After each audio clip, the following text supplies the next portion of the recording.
parler beaucoup, manger l'argent, voyager beaucoup seulement, mais travailler beaucoup, créer des choses, emploi des jeunes, non, non, non. Les dirigeants africains, les dirigeants sont comme ça. Les grandes gueules. Bienvenue sur Radio Espace Guinée, sur Espace TV. Si c'est maintenant que vous nous rejoignez, vous écoutez Les Grandes Gueules, le talk show qui parle de vous et qui vous aide à mieux comprendre l'actualité. Ici, c'est ce que nous faisons. C'est l'objectif qu'on s'est fixé depuis plus de 10 ans maintenant. Nous essayons de vous aider à mieux comprendre l'actualité guinéenne, africaine et voire internationale. Merci de votre fidélité. Merci de nous écouter un peu partout à travers la Guinée via nos antennes régionales. À Boké sur la 99.7. Il en est de même pour Mamou, qui sera bientôt, bien évidemment, en activité. Vous nous écoutez également à Zérékoré sur la même fréquence du côté de Kankan sur la 99. Merci de votre fidélité et vous nous écoutez également à Kindia, dans la capitale des agrumes. Merci de votre fidélité. Un tour au Parlement et un regard. Les députés ont examiné et adopté le 7 avril dernier la loi sur le blanchiment des capitaux et le financement du terrorisme. C'est un texte qui vient renforcer les instruments juridiques en place dont l'objectif est de lutter contre les fléaux qui détruisent l'économie nationale. Une incompréhension tout de même autour de la loi portant répression des fraudes, actes attentatoires au bien public et à l'intégrité des agents des forces de l'ordre. Nous en parlons donc dans cette édition des Grandes Gueules. Le Parlement a également voté la loi sur la promotion et la protection des droits des albinos, une avancée majeure à travers les textes dans un pays où la question de la protection sociale se pose incessamment. Par pédagogie, nous essayerons d'évoquer leur importance et contribution possible à la construction de notre État.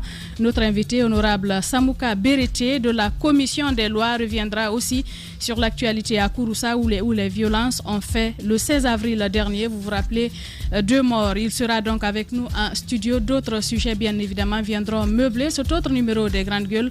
Encore une fois, merci d'être avec nous. Vous le savez, l'émission interactive, vous pouvez nous écrire au 657 39 13 13 ou au hashtag Espace GG pour les internautes sur Twitter. Nous ferons le plaisir de relayer vos messages, vos différentes réactions dans la deuxième partie de l'émission. Avec nous en studio, Antoine Kourouma, bonjour, bienvenue. Bonjour Moussa Hiro, bonjour à tous. Bonjour surtout Kassori ce matin, qui apparemment, de jour en jour, montre clairement qu'il y a un certain malaise que nous sentons dans les propos qu'il tient. Et hier, on a vu cette sortie relayée par certains médias où Kassori a l'air de préparer son départ. On a l'impression qu'il n'en a plus pour longtemps au Palais de la Colombe. C'est quand même 2 ans de contrat. Oui, mais le ton a changé. Le ton a changé et on constate que l'homme semble ne plus vouloir être le PM qu'il a été depuis le départ. On constate qu'Assouri a un ton un peu indépendant, autonome. Dans ses propos d'hier, il dit clairement qu'après 5 ans à une fonction quelle qu'elle soit, il faut savoir partir. Il faut savoir partir et que dans quelques années, il a passé un deal avec le président pour 2 ans. Et ces 2 années passées, il a rappelé la fois dernière qu'il ira planter ses choux ailleurs. Moi, ce n'est pas le fait de sortir qui m'interpelle ce matin, mais c'est le terme employé. Quelle qu'elle soit. La fonction, quelle qu'elle soit. Lui, Kassouri étant Premier ministre, on sait tous qu'il est nommé, on peut le dégommer à tout moment. Mais lorsqu'on dit quelle qu'elle soit, ça veut dire que toute fonction est concernée par les propos du Premier ministre. Et même celle du Président. Attendez que je finisse ma fouillia. Vous allez comprendre pourquoi je parle. Un peu triviaux ce matin. Pas du tout. Même le président est concerné par les propos du PM. On a l'impression que dans le ton ou dans les propos qu'il emploie, il fait mention de la présidence de la République. Parce que lorsqu'on dit... il n'a pas dit ça dans ses propos. Non. Les grandes gueules. Permettez-moi d'analyser ainsi. Tu interprètes Kassori, on peut dire bonjour quand même. A été de ceux-là. C'est la réponse à un bonjour, ça. Oui, c'est un bonjour. Un bonjour très long. Un bonjour très long et préoccupant. Kassori, de par ma compréhension, a l'air de se contredire un peu. On sait tous qu'il a fait partie de ceux qui ont mordicus soutenu ce 3e mandat. Mais depuis quelque temps, nous savons tous qu'entre lui et le président, le courant ne passe plus trop. Et lorsque Kassori, dans ses propos ces derniers temps, a tendance à lancer des pics, même à Sékou Touréa, j'ai l'impression qu'il prépare son départ, mais il n'est pas exclu, et là je le dis clairement, que les jours qui suivent, qu'il y ait de la nouveauté à la primature. Parce que Kassori a décidé de sortir Antoine de à la primature. Antoine, quelle nouveauté Antoine on à la pourrait avoir? primature. C'est quel scénario on peut avoir? Les deux qui se séparent ou les deux qui se réconcilient? Non, en fait, j'ai un problème avec cette lecture. Tu as l'air de banaliser ce que je dis. J'ai un problème avec cette lecture. Je sais pas, circonstancielle. Tu peux répondre à mon bonjour. La nouveauté. Bonjour, Yéron. Puisque tu sembles ne pas le comprendre, mais la nouveauté, c'est l'expression employée par Kassory. Une fonction, quelle qu'elle soit. Lorsqu'on y passe 5 années, il faut savoir partir. C'est le PM qui l'emploie. C'est le PM qui l'emploie. C'est le PM qui l'emploie. Et à mon avis, Alpha a fait plus de 10 ans. Bon, Yaya, tu t'imposes. C'est toi la patronne aujourd'hui. Tu c'est t'imposes. le PM qui le dit. Est-ce que les autres pensent la même chose? Vous comprendrez. Bon, attends, je vais fermer son micro pour dire bonjour aux autres. Bien. Ahmed, bonjour. Bonjour, alors moi je voudrais parler de Bien. Toto aujourd'hui. Alors, Non, il a Toto... fallu que je ferme son micro parce qu'il est incontrôlable ce matin. Alors, non, mais Comme toujours, bonjour, mais d'ailleurs. je voudrais juste rebondir. Non, attends. D'accord, Bonjour, ok, vas-y. Daouda Mohamed. Bonjour Djadja, bonjour à Mafoudia Ça va, qui a laissé le foulard de côté. Où est le s'il vous plaît. foulard? Laissez-nous occuper d'Antoine Kourouma. Le foulard de ce J'ai envie de matin. m'occuper d'Antoine ce matin, comme le dit Coram. Tout à l'heure. Laisse-nous nous occuper Jacques d'Antoine ce Gérard, matin. Bonjour madame et bonjour à tous. Merci. Est-ce que tu penses la même chose Alors, qu'Antoine? je disais qu'il faut éviter cette lecture circonstancielle. C'est-à-dire, quelqu'un sort aujourd'hui, ce qu'il dit, vous prenez ça, vous oubliez tout ce qu'il a Voire dit. biaisé, Et voire vous biaisé. espérez que quelque chose va changer parce qu'il a fait une déclaration. Il parlait de quel scénario? Il parlait de ce à quoi on pourrait s'attendre dans les jours à venir. À quoi on peut s'attendre? On a deux choix. Soit le PM qui continue dans cette lancée et à continuer les pics, ou bien ce premier pic-là que Antoine trouve grandiose, cette première pic, voilà, que Antoine trouve grandiose, lui permettre de mieux s'entendre d'ailleurs avec le président de la République qu'il pourrait même soutenir pour un 6e ou un 10e mandat. Donc je pense qu'il faut bien aller au-delà de ce que les gens peuvent dire du jour au lendemain par rapport à quelle situation ou quoi. Tu l'as dit, circonstanciel. Circonstanciel, on a une situation, on est sorti d'une crise qui a coûté des vies. Ce qu'on attendait des uns et des autres, c'était des décisions fermes. Ils ne l'ont pas tenu. Aujourd'hui, on est dans un 3e mandat, quelque chose qui ne devait pas être. Et bien que personne, il y a des positions différentes, que ceux qui sont dans l'opposition restent dans leur position et que ceux qui ont soutenu ce 3e mandat continuent à le soutenir parce que là, on est en train de vivre ce 3e mandat. Est-ce qu'il y aura un autre mandat de plus? Je ne veux plus être embarqué par ces sorties occasionnelles qui, c'est soit on paraît cette fois-ci un peu plus dur, un peu plus compréhensif pour les problèmes de la nation et autres. Non, je pense que le bon moment où on devait choisir, on est passé à côté. Maintenant, ce qui se passe aujourd'hui, je pense que Kassory est en train de subir ce que bien d'autres personnes ont subi avec le président de la République. Non, il ça... a besoin de vous, vous êtes ensemble. Quand il n'a plus besoin, non, mais les ça va au-delà problèmes de ça. commencent. Moi, je me dis même. Je peux en placer une. Non, je peux en placer une. Ça va au-delà de ça. C'est-à-dire que Les grandes gueules. Très politique. Il faut voir, c'est une orchestration d'une communication qui est rondement bien menée depuis le début. Si vous vous souvenez, le Premier ministre Kassory a d'abord expliqué à nous, peuple, nous pauvres gens du bas, qu'il avait passé un contrat de 2 ans, qu'il passerait un contrat de 2 ans, puis ensuite ça va crescendo sa communication. Et alors je vais vous dire, moi, comment je l'interprète. Contrairement à mon petit frère Antoine, je trouve que c'est une bonne nouvelle que le Premier ministre dise que quel que soit le poste, il faut à un moment donné savoir passer la main. Pourquoi c'est maintenant? Mais peu importe le moment, c'est pas le temps qui compte, c'est la volonté de le faire. Et puis la volonté d'expliquer. Et je vais vous expliquer pourquoi, parce qu'il y a une chose qui est en train de s'opérer auprès du Premier ministre, ça s'appelle l'usure du pouvoir et la lassitude. Ça fait 5 ans qu'il est là, il a traversé beaucoup d'épreuves, il a été très ferme, ça a été très dur pour lui, je pense. Pas 5 ans. De 3 ans, excusez-moi. Ça fait 3 ans qu'il est là. Il a traversé beaucoup d'épreuves. Il a dû à un moment donné faire preuve de fermeté. N'oubliez pas que Kassory est aussi été pressenti ou est pressenti comme un homme d'État. C'est-à-dire que vous avez les hommes politiques. Attendez, laissez-moi. Il a été violé. Voilà. Vous avez les hommes politiques et puis vous avez les hommes d'État. Et Kassory fait partie des probables, je dis bien probables futurs hommes d'État. Alors il y a le vague à l'âme, il y a l'usure du pouvoir et puis effectivement il y a des deals probablement dont nous ne sommes pas au courant qui ont été passés avec avec le chef de l'État, etc. Et dans ses interviews, vous sentez qu'il est fatigué d'abord, et puis qu'il en a marre des tiraillements entre la présidence et la primature. Il y en a beaucoup. Et parce qu'il y en a beaucoup. On lui a enlevé beaucoup de prérogatives. Et un Premier ministre, c'est un chef de gouvernement. Un chef de gouvernement, ça veut dire qu'aujourd'hui, je pense, si je me mets à sa place, connaissant un peu le fonctionnement de l'État, si on lui enlève ses prérogatives et ses pouvoirs, ça veut dire qu'on lui enlève une forme d'autorité qu'il aurait sur les ministres. Et je pense qu'aujourd'hui, au-delà de ces bisbilles avec le président de la République, il y a des tiraillements au sein du gouvernement. Moi, je le sais, et ça j'en suis certain, il y a des ministres qui ne parlent pas, je ne dirais pas leur nom, mais il y a des ministres qui ne parlent pas au Premier ministre. Et ça, dans le fonctionnement... Le président même a parlé de cette unité lors du dernier conseil. Dans le fonctionnement d'un État... Parce que ça commence à peser. Voilà, et cela, je finis juste... Non, le je finis juste départ au centre d'Abakar Sylla du porte-parole du non, mais gouvernement, selon mes informations, moi je dis pas de non. serait lié à ces mésententes. Mais je dis pas de non, mais je dis...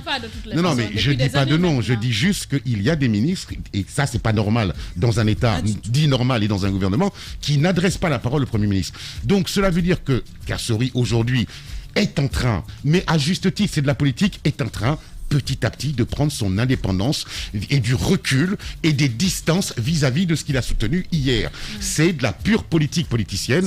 Moi, j'adore l'orchestration qui est faite, parce qu'en termes de communication, honnêtement, le père Kassori, il est bon. On peut pas. Non. Moi, j'ai lu.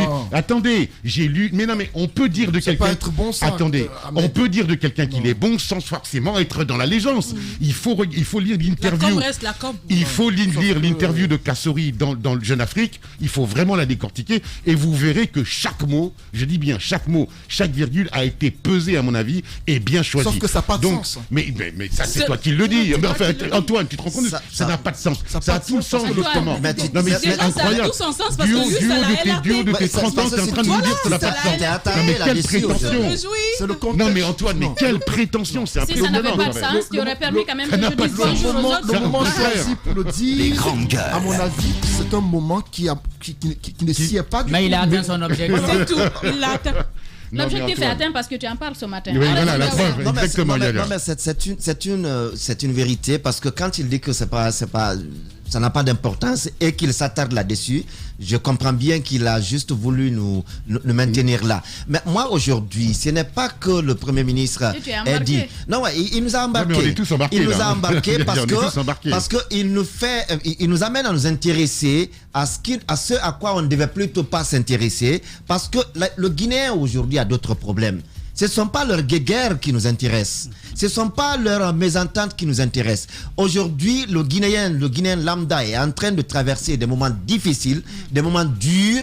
On aurait pu bien entendre de nos dirigeants, de notre Premier ministre, chef du gouvernement, qu'est-ce qu'ils sont en train aujourd'hui de faire pour alléger le panier de la ménagère, que de nous maintenir dans ces communications, parce que c'est une guerre d'ego. Mais moi, je me dis quoi? Oui, cette sortie, son sens n'est autre que de nous embarquer dans cela et nous faire oublier l'essentiel qui nous préoccupe. C'est mon analyse. C'est mon analyse, que vous le vouliez ou pas, je l'exprimerai. Alors, ce que je veux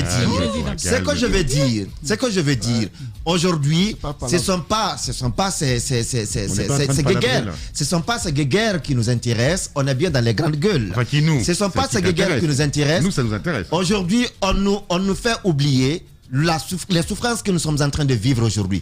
On nous fait transporter dans des méandres de communication auxquels je ne trouve aucun sens. En fait, Lamine n'est pas là, tu fais du populisme à sa place. On nous aurait plutôt dit aujourd'hui, voilà le sac de riz, puisque contrairement à ce qu'on avait dit, voilà ce que ça peut nous amener. Voilà le bidon d'huile. Voilà c'est à quoi ça nous amène. Aujourd'hui, tel qu'arrivé, tel que partira. Il faut aujourd'hui qu'on nous sorte de ce débat. Tel qu'arrivé, tel que partira. Qu'il gère. Français facile. Non, moi je parle le français facile. Non, justement, français facile, j'ai réfléchi. Ça veut dire quoi? Alors, tel qu'arrivé, tel que partira. Non. Alors aujourd'hui, moi je me dis qu'on ne nous maintienne pas dans ce débat. Ils ont entretenu, parce que depuis 2010, le président de la République, ça paraît nouveau pour beaucoup, quand il dit il faut l'esprit d'équipe, il faut le respect mutuel. Mais c'est ça une équipe gouvernementale. C'est ce que je suis en train de rappeler. depuis 2010. C'est pas la première fois qu'on le dit. Cette question, elle est posée. Aujourd'hui, on en a entendu assez. Il faut qu'on nous sorte de là, qu'on nous montre autre chose. On n'a pas, s'ils veulent s'entendre, qu'ils s'entendent. S'ils ne veulent pas s'entendre, alors qu'ils nous laissent tranquilles. Ce que Daouda oublie rapidement, que je vais dire rapidement, c'est que le fait qu'ils ne s'entendent pas aujourd'hui impacte la population. Voilà, en fait, merci. Il ne sait pas ça, il faut le rappeler. Et aujourd'hui, ils se sont entendus à la veille. Non, mais Jacques, elle est juste en train de répondre. Ça donnait le troisième mandat. Ce que je veux dire rapidement, avant de laisser nous arrange non plus. Voilà le problème. L'idéal aurait été qu'ils s'entendent pour pouvoir travailler, parce qu'un meilleur résultat, on ne l'obtient que quand on peut s'écouter. Mais quand on ne s'écoute pas, qu'est-ce qu'on peut obtenir? Une cohésion. Mais le vrai responsable de tout ceci, c'est Kassory est loin, peut-être lui-même il subit. Aujourd'hui, je pense que c'est le président, depuis qu'il est là, c'est quand même un homme qui a prouvé qu'il aime se jouer des gens. Aujourd'hui, c'est toi qui es proche, demain c'est toi qui es loin, c'est un autre qui est... C'est vrai que c'est politique, mais c'est quand même une politique qui ne nous sert pas, parce qu'on a des gens qui sont en train de se détruire. Du diviser pour régner. Exactement, qui sont en train de se détruire. Au lieu de s'unir pour travailler, ils sont tous en train de chercher l'amour du président. Et lui, il est dans son fauteuil, il rit de tout le monde. Après, qui perd finalement? Et c'est dommage ce que nous subissons aujourd'hui.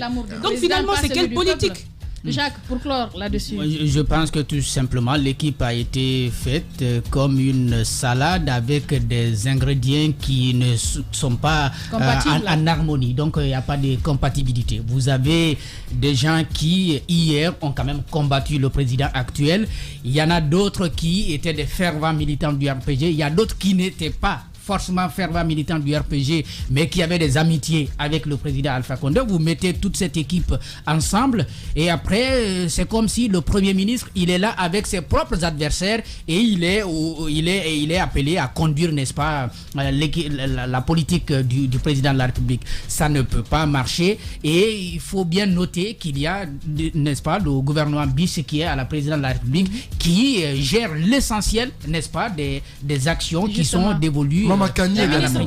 Voilà, donc aujourd'hui on est dans une situation qui était bien connue avant. Kassory le savait quand il s'est engagé à battre campagne. C'est le seul Premier ministre qui a battu campagne pour devenir Premier ministre, parce que les autres ils ont été désignés par le président de la République. Lui il a battu campagne, le RPG lui a dit voici les conditions, il a accepté, il a donné son parti politique, il est devenu Premier ministre. Maintenant il se rend compte pourquoi Djoula et Saïd Fofana n'ont pas réussi avec Alpha Condé, et aujourd'hui il nous sort des discours et bien entendu après c'est lui à la veille du référendum, il n'y a plus aucun discours de Kassory que je vais prendre pour quelque chose de, en tout cas d'acceptable. En tout cas, pourquoi? Je ne peux pas m'apitoyer sur son sort lorsqu'il a dit doublement oui.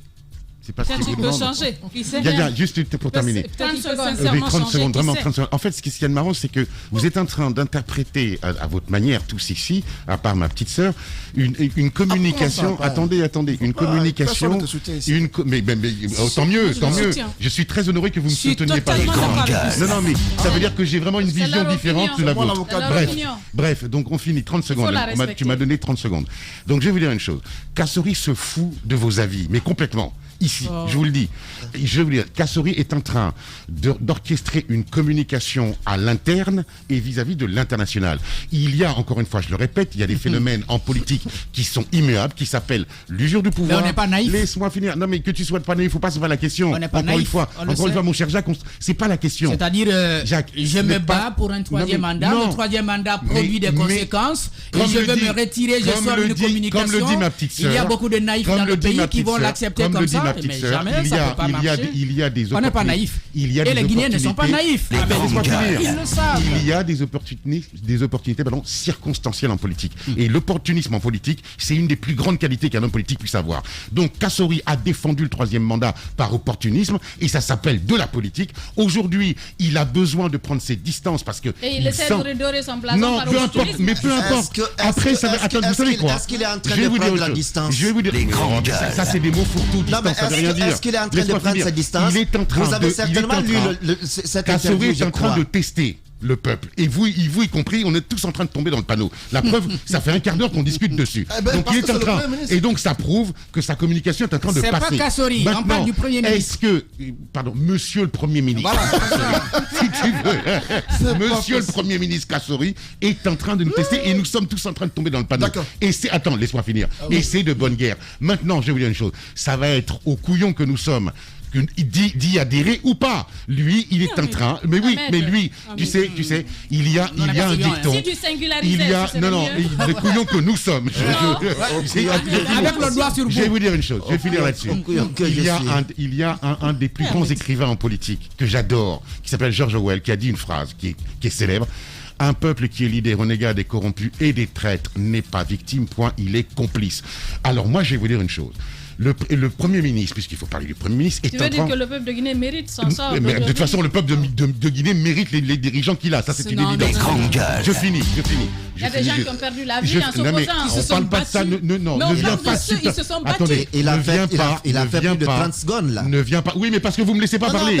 Ne viens pas superposer une chose qui est évidente. Effectivement, il y a eu des gens qui ont perdu leur vie. Là, on est dans une analyse stricto sensus d'un discours politique ou plutôt d'une communication qui est en train d'être faite. Donc ne faisons pas d'amalgame. Je finis. Laissez-moi finir. Bref, donc Kassori est en train d'orchestrer une communication que moi je trouve fascinante et géniale. Ça va être à nous de savoir si on y adhère ou pas. Mais en tous les cas, elle est bien orchestrée, elle est intelligemment bien faite. Il est en train de prendre ses distances, il est en train de prendre son indépendance. Et il y a l'usure du pouvoir. Voilà. Est-ce que cette communication nous est destinée? Oui, absolument. Tu fais partie du peuple de Guinée, non? Elle ne nous est pas destinée. On va s'écouter, sinon les auditeurs ne vont rien comprendre. Je veux juste vous renvoyer à cette rencontre qui a eu lieu au domicile de Kassori il n'y a pas longtemps entre Alpha Condé et Kassori. Avec le président. Il y avait un malaise véritable. Et à ce jour, on constate que le déplacement d'Alpha Condé n'a pas réussi à arranger les choses. Kassori, dans toutes ses sorties, vous sentez qu'il y a une chose qui, pour moi, ne lui a pas plu. Il semble vouloir se tirer le drap de son côté pour se sortir du jeu, tirer son épingle du jeu et vouloir dire au peuple que je n'y suis pas mêlé. C'est de bonne guerre. Devant le Parlement, Kassori a tenu un discours dans lequel il a clairement indiqué par rapport au cas des maisons qu'il n'était pas au courant. Après cette sortie, il a voulu se justifier dans un autre média en disant clairement que lui, fils de la Basse-Côte, jamais il ne va accepter qu'on détruise des maisons dans cette localité. J'ai envie que vous compreniez, vous voyez un peu dans quel sens Kassori est en train de se positionner désormais. Les grandes gueules. Il veut apparemment dire que de tout ce qui se fait, lui, Kassori, n'est pas responsable de ce qui se passe et que lui est innocent. Attention, il n'a pas dit ça. C'est une désolidarisation, je suis désolé de le dire. Il se désolidarise d'une action gouvernementale. Là, tu fais une lecture qui n'est pas forcément... Heureusement que c'est mon opinion, à moi seul. Je n'ai pas dit à moi, Foudia et à moi. C'est à moi seul. Heureusement que c'est à moi seul. Ah, tu rentres dans la guerre aussi. C'est pas une guerre. Une guerre d'opinion. Moi, je suis avec ma petite sœur aujourd'hui. Voilà, on est solidaires. On constate que Kassori tente de se justifier, il tente de se sortir du jeu, du lot et vouloir se positionner pour les échéances futures. Et alors, c'est un défaut? Sauf que le peuple n'est pas amnésique. Nous savons tous ce qui s'est passé. Jacques l'a rappelé tantôt, les propos existent et les actions ont été tangibles au vu au sou de tout le monde. Ce n'est pas aujourd'hui qu'on va voir que ce ne sera pas Kassori seulement. Le peuple, par de petits jeux de mots, on ne peut pas. Même pour les morts. Même pour les morts. Sinon, on ne serait pas aujourd'hui. À mon avis, il y a un malaise véritable au sein du gouvernement qu'on ne peut pas dire. Abakar Silla, je l'ai rappelé tantôt récemment, a quitté ses fonctions de porte-parole. Nous apprenons qu'entre lui et le PM, le courant ne passe plus.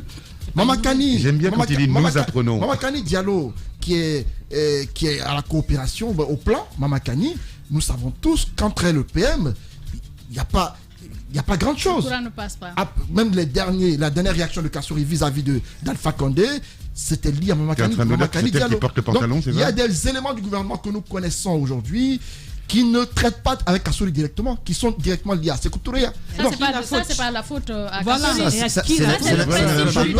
Je parle des raisons de sa frustration. Avec Mohamed Saïd Fofana, c'était le cas. Avec Yula, c'était le cas. Tu es en train de nous faire une mauvaise Je cite des éléments qui peuvent expliquer cette façon de se comporter de Kassori, qui pour moi n'est pas nouveau et qui n'est pas surprenant. Antoine est en train de nous faire une mauvaise bouillabaisse. C'est pas grave. Voilà ce qu'on pouvait essentiellement dire sur ce sujet. Les grandes gueules continuent sur Radio Espace Guinée.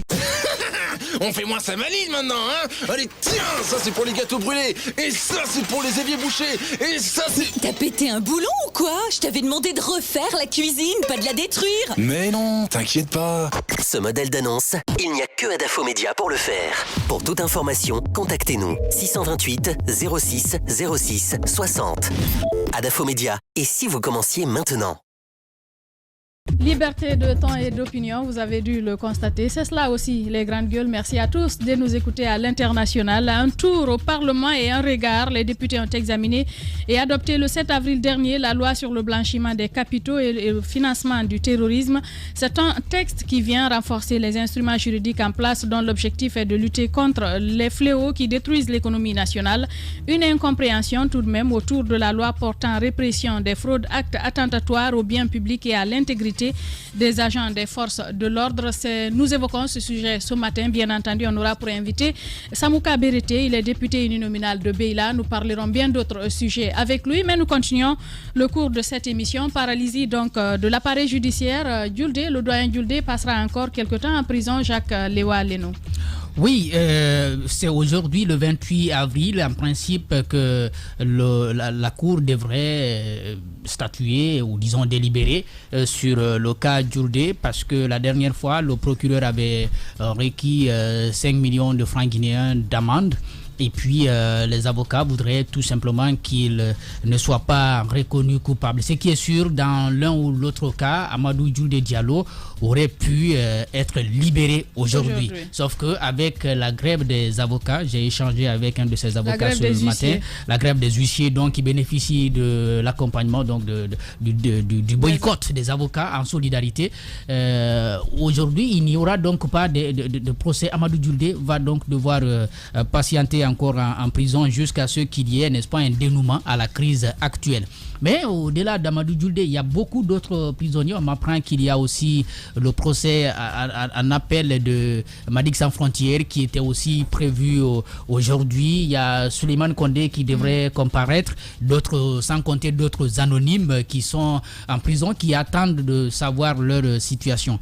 Je crois que la crise, elle est là. Si le ministère de la Justice a déjà entendu les deux ordres professionnels, l'ordre des huissiers et puis des avocats, il est important qu'on puisse évoluer et qu'on pense, n'est-ce pas, aux justiciables, n'est-ce pas, de ce pays. Parce que l'inquiétude est que quand, par exemple, quelqu'un est malade en prison, quand ils ne sont pas suivis, quand on ne sait pas dans quelles conditions ils sont là, c'est compliqué pour les détenus. Le problème, c'est que c'est de prendre des détenus pour des victimes d'une situation qui des victimes collatérales. Voilà, des victimes collatérales d'une situation qu'ils n'ont vraiment pas créée. Ils sont en prison et ils attendent beaucoup de jours durant pour connaître leur sort. Et comme ça, on dit, bon, tel jour, il y a un procès qui va vous permettre peut-être d'être libéré.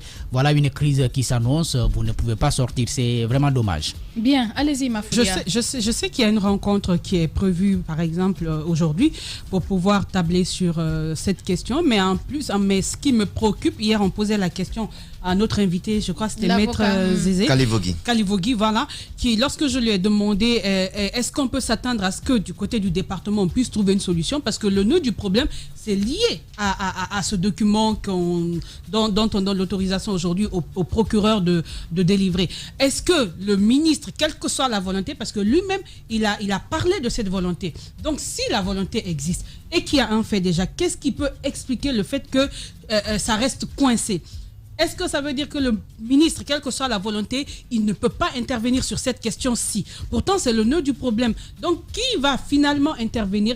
Et à ce niveau, est-ce qu'on a suffisamment mesuré le danger ou bien les risques liés à tout ceci? Je pense qu'il est important, en tout cas, de ne pas s'amuser avec ces genres de problèmes, parce que pour un début, on minimise. Mais après, ça peut avoir d'autres éléments. Donc moi, je pense que tant qu'on peut résoudre un problème, il faut le faire. Aujourd'hui, il est facile d'identifier les personnes qui se sont rendues coupables de, je sais pas, de malversation ou d'autres choses. On les identifie, on les punit. Mais ce qui est important, c'est de garder un process qui a quand même marché, ou bien qui ne cause pas de problème de part et d'autre. Donc on s'y intéresse de très près et qu'on ne néglige pas, qu'on puisse aller vers vers une solution. Ça permettra, on parle du cas de notre confrère qui s'était censé sortir aujourd'hui, mais malheureusement qui va devoir encore rester plusieurs jours. Et Dieu seul sait, un jour en prison, c'est... Les grandes gueules. Allez-y, Daouda. Oui, on parle de Julde, mais derrière Julde, il y a beaucoup d'autres innocents qui ne sont pas connus, qui ne sont pas célèbres, qui croupissent aujourd'hui en prison depuis le déclenchement de cette grève et qui devaient, le lendemain d'ailleurs, être jugés et libérés, mais qui n'ont pas bénéficié de cette, en tout cas, qui n'ont pas eu la chance d'être dans ce lot. Et aujourd'hui, il faut le dire, la rencontre qu'il y a eu entre le ministre et d'abord les huissiers, ensuite les avocats, non, d'abord les avocats, ensuite les huissiers, c'est que ce que moi j'ai retenu, il n'y a pas encore un élément réel qui permette la reprise tout de suite des activités. Parce que ce que le ministre a dit, je ne suis pas venu pour leur dire de reprendre les activités. Mais ensemble, non, ce qu'il a dit, c'est ce que je suis en train de relayer. Il dit qu'ensemble, on va se retrouver, on va mettre en place un cadre de concertation pour analyser les problèmes dont souffre la justice. Ce n'est pas que le problème aujourd'hui des huissiers avec le parquet, mais c'est plutôt dans son entendement. Il ne doit pas élargir le champ. Oui, à mon avis, il a voulu noyer le poisson là. Mais c'est ce qu'il a dit. Je ne suis pas venu leur dire de reprendre tout de suite les activités, mais ensemble, nous allons trouver un cadre de concertation qui permette aujourd'hui de plancher sur tous les problèmes qui fatiguent aujourd'hui la justice guinéenne, l'appareil judiciaire guinéen. Donc, comme pour dire que le problème des huissiers n'est pas fondamental. On est en train de noyer le poisson. Aux yeux du ministre, tu veux dire. Non, voilà. Dans ma compréhension, le problème, il n'est pas fondamental. S'il y a fondamental dans ce problème, c'est que l'appareil judiciaire lui-même, il doit être analysé, il doit être vu et tout ça. Il est fondamental. La preuve, la justice, l'appareil judiciaire est paralysé. Donc aujourd'hui, je me dis que Julde va attendre. Beaucoup d'autres, des centaines, vont encore attendre parce qu'il n'y a pas encore un élément. Parce que tous les jours, on nous dit non, les choses marchent bien, on est pour parler, mais sur quel sujet? Chacun campe sur sa position. Alors moi, je dois d'abord faire une chose, c'est faire mon mea culpa, parce que hier, j'ai parlé du problème alors que je ne l'avais pas maîtrisé. Et effectivement, à la lecture, parce que je me suis renseigné, j'ai lu hier sur le sujet, et je dois me montrer solidaire, des avocats, des huissiers de justice. Et la preuve que c'est un problème essentiel aujourd'hui, c'est que l'appareil judiciaire est complètement grippé, paralysé, parce qu'il y a une grève, et il faut se poser la question, pourquoi et comment les avocats pourquoi ils se montrent solidaires des huissiers? C'est qu'ils mènent le même combat, ce qui est un combat essentiel pour un bon fonctionnement de notre justice. Donc il est temps que monsieur le ministre, par l'intermédiaire de ses conseillers ou je ne sais qui, répondent de manière favorable au noble combat que les huissiers qui sont essentiels au bon fonctionnement de la justice et les avocats qui sont là pour nous défendre, il faut répondre de manière favorable à leurs revendications, de manière à sortir de cette crise, parce qu'effectivement ceux qui en pâtissent, ce sont les justiciables, donc notre confrère Julde, et puis bien d'autres anonymes, beaucoup d'autres anonymes. Et je vais même dire une chose, moi il y a quelques années, j'ai été victime du problème que les huissiers sont en train de soulever. Quelqu'un a volé les terrains de ma mère et une décision de justice n'a pas pu être exécutée à cause du problème qu'il y a aujourd'hui. Donc je me montre vraiment, solidaire des avocats et des huissiers de justice. Bien, et le souci c'est que le problème s'enlise. Antoine, la grève a été déclenchée depuis le 12 avril. Ça continue et il faut juste dire au ministre que ce n'est pas un état général de la justice dont on a besoin. Alpha Condé l'a projeté, c'est pour des mois à venir et cela va se faire à temps alors qu'on a déjà des états généraux de la justice qui ont été faits ici, mais pour quel résultat? Pour l'instant, ce qui presse, c'est qu'il y a une situation qui prévaut. Nos huissiers sont en grève depuis 2 semaines ou plus. Les avocats les suivent depuis plus d'1 semaine. Et ces 2 mouvements ont des dommages sur le terrain. Aujourd'hui, quelques-uns en subissent. On cite le cas de Julde, on cite des centaines de citoyens qui n'ont pas bénéficié de procès parce que tout simplement, il y a un ministre. Je ne dirais pas que c'est lui qui est à la base de cela, parce qu'apparemment, de mon regard personnel, j'ai l'impression que c'est plus fort que le ministre. C'est plus fort que lui, sinon il aurait déjà trouvé la solution. Maurice Doumbouya, on le dit tout le temps, c'est un avocat. Parce que vous vous souvenez, lorsqu'il y a eu cette condamnation des journalistes de Nostalgie, puisqu'il devait prendre la décision, il l'a prise automatiquement. Qu'est-ce qui se passe avec le cas des huissiers? C'est plus fort que lui. Et je crois qu'avec ses confrères, parce qu'il est avocat à la base, avec ses confrères, il aurait été facile de trouver une solution dès le premier jour, si la décision émanait de lui. Mais apparemment, il a envie de jouer à la diplomatie pour éviter que les avocats ne s'en prennent à lui. Mais à mon avis, il y a des dessous qu'on ne maîtrise pas trop. Et j'ai l'impression que la décision est venue d'ailleurs. Et lui est censé jouer le rôle de médiateur afin de trouver une solution qui ne fâcherait ni l'une ni l'un ni l'autre camp. Et je me dis que le retard que prend la décision fait qu'il y a des citoyens qui en pâtissent et malheureusement, ils n'ont pas demandé cela. Et il faudrait qu'au bout de 2 semaines ou 3, qu'on trouve une solution véritable afin que la situation puisse être résolue définitivement. En tout cas, c'est ce que souhaitent en tout cas tous les détenus parce qu'une privation de liberté n'est souhaitée pour personne. Il faut le dire. On en vient à cet autre sujet. Daouda Mohamed Kamara, vous nous l'apprenez, pêche des licences retirées sans explication. Oui, effectivement, il y a aujourd'hui des licences qui sont retirées à certains opérateurs économiques sans explication du tout sur le pourquoi les licences sont retirées.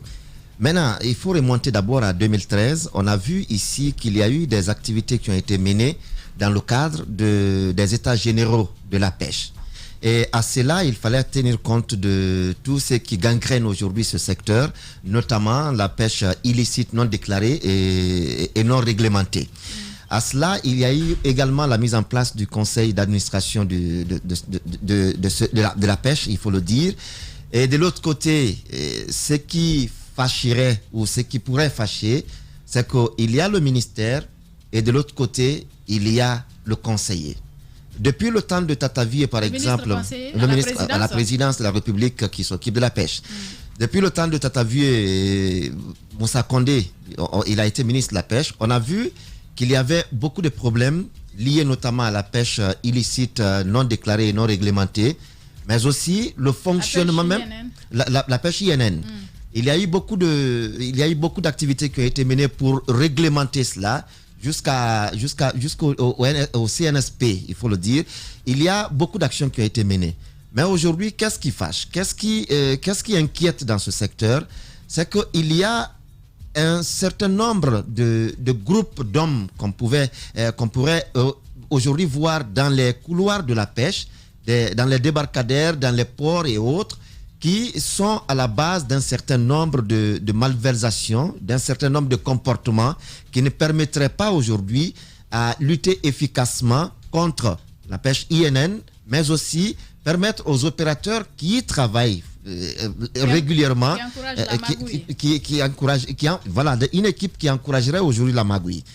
Maintenant, ce qui se passe aujourd'hui, c'est qu'il y a, comme je le dis, on a du mal à savoir le conseil d'administration, le président, il est à quel niveau aujourd'hui? Le bureau, il travaille comment? Qui sont les membres? À quelle périodicité il se retrouve pour débattre des problèmes? Parce qu'un conseil d'administration, c'est aussi cela. Il ne fonctionne pas? Il ne fonctionne pas.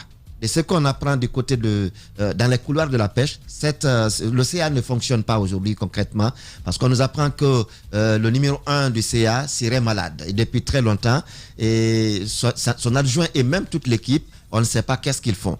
Donc, puisque chacun d'eux est impliqué également, chacun des membres, il faut le dire, a un pied dans la pêche, vous savez, avec les navires que chacun peut avoir, avec le projet que chacun peut avoir. Donc, ils se mettent aujourd'hui il y a une sorte de clanisme ou de regroupement de personnes qui se constituent dans les couloirs de la pêche. Au point qu'il y a aujourd'hui des éléments qui se passent, il y a aujourd'hui des navires qui viennent et qui partent. On nous apprend à un niveau, par exemple, qu'il y a des navires qui viennent, qui repartent, mais... C'est le laisser-aller? Le laisser-aller, mais un laisser-aller contrôlé dans un autre laisser-aller. Qu'est-ce que je veux dire? C'est que le ministre, à l'avis de ce qu'on apprend, le ministre ne semble pas contrôler la circulation normale ou le fonctionnement normal de ce département. Et ne le sachant pas, et on nous apprend par exemple que chaque navire débarque au moins 3 fois par mois et 3 mois dans 3 mois, ça fait 9 mois. Et lorsque vous allez à 9 mois avec des conteneurs, 9 conteneurs par exemple, il est demandé aux gens de payer jusqu'à hauteur de 15 millions de francs guinéens. Par conteneur. Lorsque les 15 millions de francs guinéens sont payés, c'est que ce sont des 15 millions dont on ne sait pas la destination. Est-ce que ça va au trésor public? Est-ce que ça va au trésor public? On ne sait pas trop encore. Est-ce que ça va dans les poches du ministère ou des éléments au ministère? On ne sait pas trop. Ce ne sont pas que les 15 millions, mais aussi au départ ou après les pêches, par exemple, au débarquement, il y a aussi des montants de 2 millions ou à 3 millions qui sont payés. Et accompagner cela... Mais qui sont payés à qui? On ne sait pas trop. Voilà pourquoi on s'est intéressé à la question.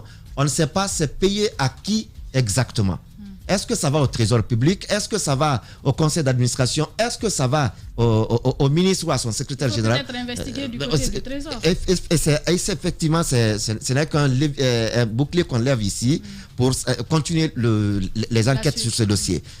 Il y a également des cartons qui sont imposés, des cartons à payer qui sont imposés à ces conteneurs, jusqu'à 12 à 13 cartons de poissons, en plus des 15 millions et des 2 millions qui sont payés, et sans savoir à qui ces montants sont aujourd'hui payés.